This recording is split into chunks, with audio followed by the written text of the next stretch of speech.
السلام علیکم، ایک مرتبہ پھر حاضر ہے اور آج کی ویڈیو میں ہم بات چیت کریں گے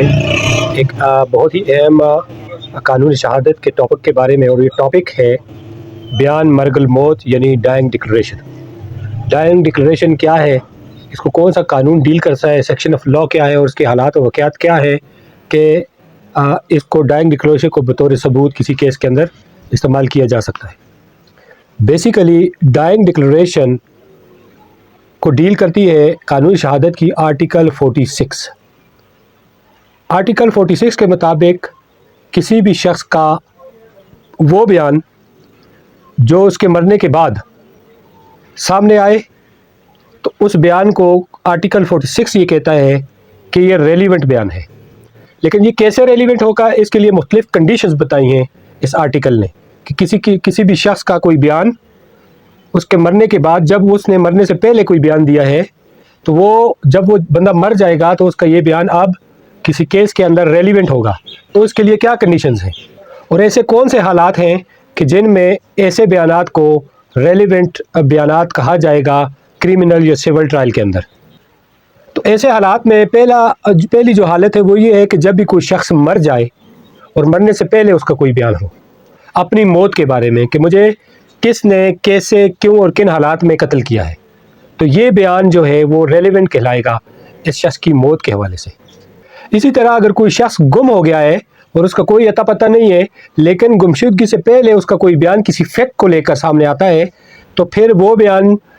جو ہے وہ ٹرائل کے اندر ریلیونٹ قرار دیا جائے گا۔ اور تیسرا وہ شخص جو گواہی دینے کے قابل نہ رہا ہو،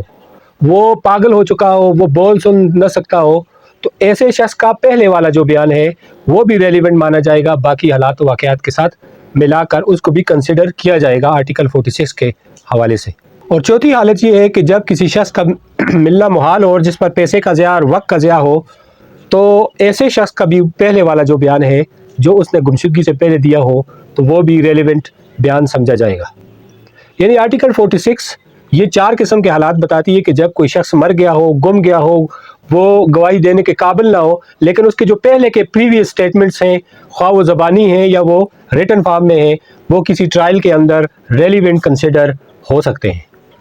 اب ہم دیکھتے ہیں کہ وہ کون سی صورتیں ہیں کہ جس میں یہ جو ڈائنگ ڈکلریشن ہے،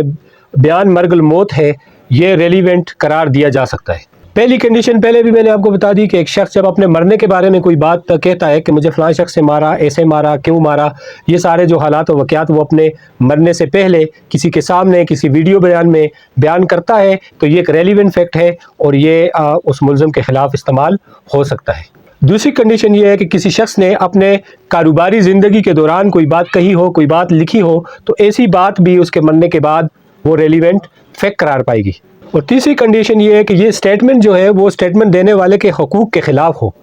مثال کے طور پر ایک شخص مرنے سے پہلے یہ بیان دیتا ہے کہ میرا جو فلاں دکان ہے اس کا کرایہ دار ہے، اس کا جو سارا کرایہ میں نے وصول کر لیا تھا، تو اب اس کے مرنے کے بعد یہ بات ریلیونٹ ہوگی کیونکہ یہ اس کے اپنے حقوق کے خلاف جا رہی ہے کہ کوئی بقایا جات نہیں رہے ہیں۔ چوتھی جو حالت ہے وہ یہ ہے کہ جب ایسا فیکٹ جو کسی علاقے کے رسم و رواج کے بارے میں ہو، کسی ٹریڈیشن کے بارے میں ہو، جیسے کہ ایک بوڑھا شخص جو ہے اس کا ایک بیان ہے ریٹن فارم میں یا وربلی کہ فلاں جو راستہ ہے وہ عرصہ دراز سے اس گاؤں کے لیے استعمال ہو رہا ہے، تو اس کا یہ بیان اس کے مرنے کے بعد بھی ریلیونٹ ہوگا اس راستے کے حوالے سے۔ اور پانچویں کنڈیشن یہ ہے کہ یہ بیان جو ہے کسی رشتہ داری کے کسی تعلق کے بارے میں دیا گیا ہو، جیسے کسی کی تاریخ پیدائش، شادی، وفات کا دن، یہ ساری چیزیں ریلیونٹ ہوگی۔ جیسے ایک باپ کی ڈائری میں اپنے بیٹے کی کسی تاریخ پیدائش کا لکھا ہوا ہے، اب باپ تو مر گئے لیکن اس کی ڈائری جو ہے وہ اس میں جو تاریخ پیدائش لکھی ہوئی ہے وہ ریلیونٹ فیکٹ قرار پائے گی قانون کے اندر۔ اور چھٹی بات یہ ہے کہ یہ بیان کسی خاندانی امور کے بارے میں ہو، جیسے وصیت، شجرہ نسب یا خاندانی قبرستان کے اوپر جو اس کا سائن لگا ہوتا ہے جس سے کسی کے ساتھ کسی کا رشتہ یا اس کی موت کی تاریخ لکھی ہوتی ہے، یہ ساری چیزیں جو ہے آرٹیکل 46 کے مطابق ریلیونٹ فیکٹ ہیں۔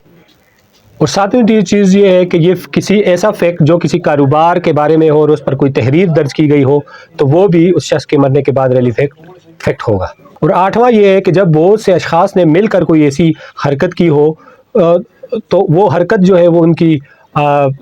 ریلیونٹ فیکٹ کہلائے گی، جیسے انہوں نے کوئی نعرے بازی کی ہے، یعنی بہت سے افراد نے مل کر کسی واقعے کے بارے میں نعرے بازی کی یا مل کر کوئی اشتہار لگایا، تو اب اگر ان میں سے کوئی نہیں بھی ہے تو وہ اشتہار یا وہ نعرے بازیاں جو ہے وہ ریلیونٹ فیکٹ کہلائیں گی۔ تو قانون شہادت آرڈیننس 1984 کی جو آرٹیکل 46 ہے، یہ تمام 8 حالات و واقعات کو بیان کرتی ہے جن میں اگر کوئی شخص مر بھی جائے تو اس کی جو سٹیٹمنٹ ہے اس کے مرنے کے بعد بھی وہ ٹرائل کے اندر ایز اے ریلیونٹ فیکٹ استعمال ہو سکتی ہے۔ یہ بہت ہی امپورٹنٹ ایک پوائنٹ ہے قانون شہادت کا، جس کو سمجھنے کی ضرورت ہے، اور اگر آپ کو سمجھنا ہے ویڈیو کو دوبارہ دیکھیں یا کوئی کوشچن ہو تو آپ مجھ سے فلوئنٹلی وہ کوشچن کر سکتے ہیں۔ آج تک کے لیے اتنا ہی، اللہ حافظ۔